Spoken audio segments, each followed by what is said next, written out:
boys, the last few UFC cards, even some pay-per-views have been pretty ass. So UFC 306, we're going to make it stacked. The UFC is going to the Sphere card, so they're going to have to make this card as stacked, if not maybe a little bit less stacked than UFC 300. Do I think it needs to be UFC 300 level stacked? Absolutely not. But do I think it still needs to be, one of the more stacked cards of this year? 100%. I know there has been some fights already confirmed to be on UFC 306, but let's rebook those ones, because we're going to be making the most stacked UFC 306 card, semi-realistic. Do I think all these matchups are going to happen? 100% no. Do I wish they would happen? 100%, but I do believe 306 is going to be headlined by Conor McGregor versus Michael Chandler. I think they're going to rebook it for the Sphere card, because like I said, they need to stack it relatively high because of just how much it's going to cost them to put on a show at the Sphere card. So best believe they're going to have to get as much name value as possible to get as much pay-per-view buys as possible. So obviously having it headlined by Conor McGregor versus Michael Chandler is going to be probably the biggest headliner you can make for this main event. But let's keep moving over. Another fight that I think is, pretty much confirmed, not confirmed, but, a fight that we all want to see. A fight that has been rumored to be on the Sphere card. I'm talking about Sean O'Malley versus Merab Dvalishvili on this Sphere card. And a lot of these fights, there is another title fight on this card, but the rest of these are majority high stakes in each division. Every fight matters a lot for rankings, next title shot, all of this stuff. So that's what I was taking into consideration with these fights. Plus, it's a very heavily Mexican themed card, but it also has that Riyadh season, just recently rebranded as Riyadh season Noche UFC. So best believe there's going to be some Russian fighters on here. There's going to be some heavy Mexican fighters on here. So that's what I was taking into consideration for these fights. Not all of them have, Mexican and Russian fighters, but there is a good chunk of them on here. Moving on to the featured fight of the night. This fight has to happen at the Noche card in my opinion, because it just makes so much sense having Alexa Grasso versus Valentina Shevchenko on this card. Like I said, Noche UFC, having these two, especially Grasso on this fight, it has to happen. Plus, I would rather this be the featured fight of a pay-per-view than down the line being the main event of a Canadian pay-per-view card. So rather have it here than a main event down the line. And yeah, I'm not gonna lie, I think this would be a fun matchup. Yes, it's still women's MMA, but at the end of the day, I think it'd still be a very fun, competitive matchup. Both of their fights so far have been relatively entertaining women's MMA standpoint-wise, but regardless, having them on this card, realistically, it doesn't even need to be Valentina. If Valentina isn't ready, maybe switch her out with someone else, but preferably Valentina. But Alexa Grasso 100% needs to be on this card. Let's just pray she's not the main event, I'm happy with her being the featured fight. Don't really want her to be the co-main, but featured fight, I think that's perfect. Let's keep moving over to a fight that needs to happen. This fight, it was supposed to happen before.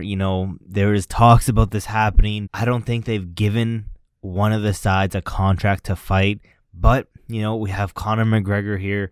Let's have Ian Gary taking on Colby Covington. This is the fight everyone wants. This is one of the fights that I've been really wanting, especially in this welterweight division. Plus, I'm also trying to think of, press conference wise, having Ian Gary, Colby Covington, Sean O'Malley, Merab, Conor McGregor, Michael Chandler, plus the last two people I'm going to announce on this press conference. We're looking for viral moments. This is definitely a way to get some viral moments. Out of all the fights for Ian Gary to take next, other than a title shot, I think this is probably the most entertainment-wise. Is it going to be the most competitive? I don't think so. I think Ian Gary does some pretty terrible, nasty stuff to Colby Covington. But let's keep moving over to the opener of that main card. Very highly unrealistic, but this boy had a tummy ache not too long ago. They were scheduled to fight not too long ago, but let's rebook them now. Have them as the opener of this pay-per-view. And those two guys, I'm talking about Paulo Costa taking on Chimaev. Now, do I think this is going to happen? I heard, there's some rumors that Chimaev can't fight outside or in the US, but I believe those rumors have been shown to be false, so I'm not too sure who to believe on this one. But if Chimaev can fight in the US, which he has done before, I want to see him against Paulo Costa in this UFC 306 card. Again, imagine the press conference, viral moments, all that stuff. This would be a crazy pay-per-view main card, I'm not gonna lie. Now, looking at it right now, Is it the most unrealistic? Absolutely not. Maybe just because Conor McGregor having to share those pay-per-view points with Sean O'Malley and Alexa Grasso. But to be honest, it's UFC 306. It's the Sphere card, a one-in-a-lifetime type of card. Something that's never going to happen again. So hopefully the UFC don't skimp out on us and gives us like a very entertaining, very high level and like huge name value for this card. But we still got those prelims and early prelims to run through. Let's start opening with the prelims main event. Now, we got two fighters here that are 100% going to be on the Sphere card. Dana already said he's going to make that happen. That's going to be Diego Lopez and Dan Ige. Dan Ige is going to be on here, but a little bit down the list. But right now, Diego Lopez, I want to see him rematch Brian Ortega. And if I'm Brian Ortega, I want a 5-round fight. And how do you get a 5-round fight?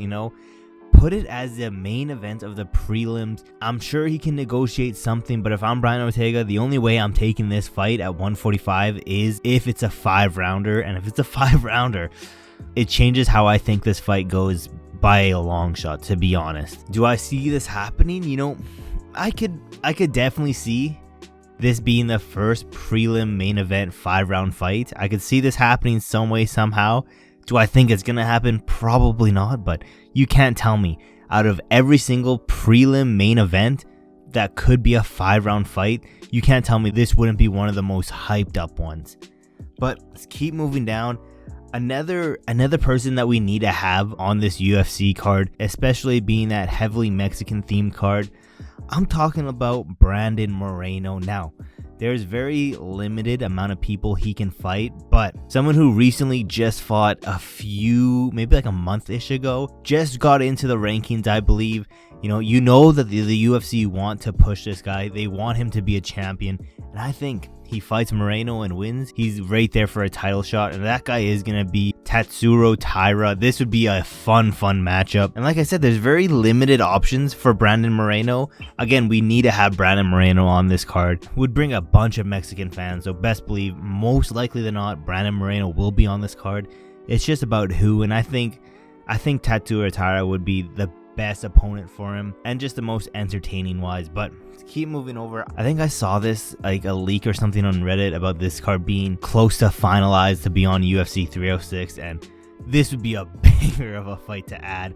I'm talking about Anthony Fluffy Hernandez taking on Michel Pereira. This would be a absolute barn burner. Having it at this prelim spot straight in the middle, I think this would be a super fun matchup. Michel Pereira going into this new division has been looking unstoppable as of recently. Anthony Hernandez, one of those prospects that a lot of UFC fans do know about. And for the fans that don't know, especially having fighters like this on this UFC 306 card, being one of these monumental one in a lifetime type of fights, best believe if they don't know who Anthony Hernandez is before, after this fight they will 100% know. And there's like a theme going around here. A lot of these fights are very high stakes in each of their division. Brandon Moreno, Tatsuro Taira, arguably a number 1 contender fight. Same thing with Brian Ortega versus Lopez. And same thing with this Michel Pereira versus Anthony Hernandez fight. Maybe not number 1 contender, but the winner of this could definitely get a number 1 contender fight after. Let's keep moving over. This one this one's not really like a number 1 contender or anything. This is honestly like a really easy layup win for my boy, because again, Mexican theme, we need some Mexican fighters on this card, and I think there's no one better than Mr. Chiwiwi himself. I'm talking about Raul Rosas Jr. taking on Brian Kelleher. I think this is a pretty easy win for Mr. Chiwiwi himself. So let's see this on the prelims. And honestly, someone that I think the UFC is trying to invest in, trying to push that Raul Rosas Jr. train, especially if he can keep going with this Chiwiwi-ness. And Mr. Chiwiwi, if you're listening to this, I try to buy some merch, but that's just like $100 to ship down to me. So hook your boy up with some Chiwiwi merch. And hopefully we can see him on this UFC 306 card. I think this would be a pretty fun, dominant fight for Raul Rosas Jr. But let's keep moving over to the first fight on this prelims card. We saw this guy not too long ago. Again, I think they're going to want to push this guy on a McGregor card, and that's going to be Peyton Tabit taking on Adrian Yanez. And again, I think Peyton Tabit gets the win here, to be honest. They were trying to push up Adrian, but you know, he got fraud checked. Let's be realistic. He did get fraud checked. So let's put them on this card. Adrian, you can push him in that Mexican demographic. Peyton Tabit, one of these prospects that we know that the UFC want to push into a larger demographic to get like those eyes on him. But keep moving over. We have the early prelims now. These ones, you know, not as much name value. Yes, there's definitely some name values, especially this main event for the early prelims. Huge name value. But other than that, yes, there's some name values. Yes, there's some fun matchups, but definitely not as important as the prelims fights. And I try to put a lot more like Russian fighters down here. But the main event of the prelims, probably the biggest fight ever in early prelim history. You know, this one is a huge stretch, I'm not gonna lie. You know, we had Diego Lopez taking on Dan Ige at 303. We need to put Dan Ige on this card, and I think we put him at the main event of this early prelim opener. And I think it should be against someone like a Yair Rodriguez. Huge fight in this early prelims. Definitely a very unrealistic fight, but it is what it is. I would love to see this fight. Huge name value, especially on that early prelim. But let's not forget, UFC Sphere card is going to be very expensive, so we need the UFC to stack up this card, and I think this would be a perfect early prelim opener. And you know, Dan 22nd Ige, he deserves a bump up in competition. Is this a very hard fight for Dan Ige?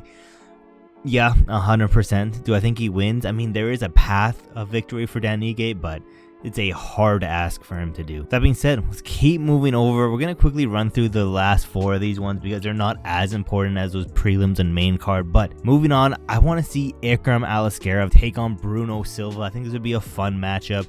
Ikram Aliskerov, yes, he just got, it wasn't brutally knocked out, but that man did get knocked out. Again, we need some Russian fighters on this list, so perfect. Have Ikram take on Silva. I think this would be a fun matchup. Let's keep moving over. This one, no Russians, no Mexicans, just straight up some American on American violence. I think it's been a minute since we saw this, man. A heavyweight fight. We need to see him back. I'm talking about Chris Barnett taking on Austin Lane. We need to see Chris Barnett, especially at this 306 fight. Chris Barnett, one of my favorite fighters in this heavyweight division. Yeah, it's been a crime that we haven't seen him lately, so best believe if I'm the matchmaker at the UFC, I'm putting Chris Barnett on this UFC 306 card. And yeah, we have 2 more to go through. We have Ibo Aslan taking on Magomed Gazialov. I don't know how the hell you say that name. Crazy ass name, but regardless, fun matchup. Again, Riyadh season. Gotta get some Russians on here. And same thing with this last one. We got some Russians on here. We have Ali Skab Hizriev versus Dustin Stolsuvis. And yeah, that's the entire UFC 306 card. Honestly, is it super stacked? Yes, it's pretty stacked. I'm not gonna lie. Do we need the UFC to stack this pay-per-view? 100%. We honestly deserve it after the pretty trash fight night cards we've been getting. And you know, some of these pay-per-views this year haven't been the greatest either. But let's pray they stack this up. Let's pray they don't disappoint us.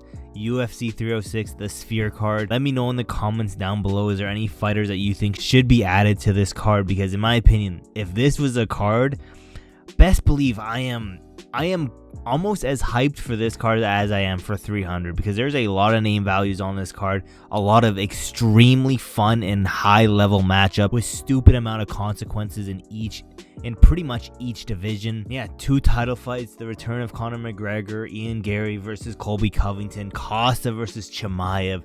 A lot of these could be, you know, main events themselves on a weaker pay-per-view or like a fight night card. Love to see it like this. And yeah, guys, thank you so much for watching to the end of the video. We're on that goal to get to 500 subscribers. We are getting closer and closer every single day. We're so close right now. So thank every single one of you guys who have subscribed so far. If you haven't yet, leave a like on this video. Subscribe with those post notifications turned on so you never miss any of these rare videos. And yeah, guys, there's really not that much else left to say except for I will see you guys in my next video.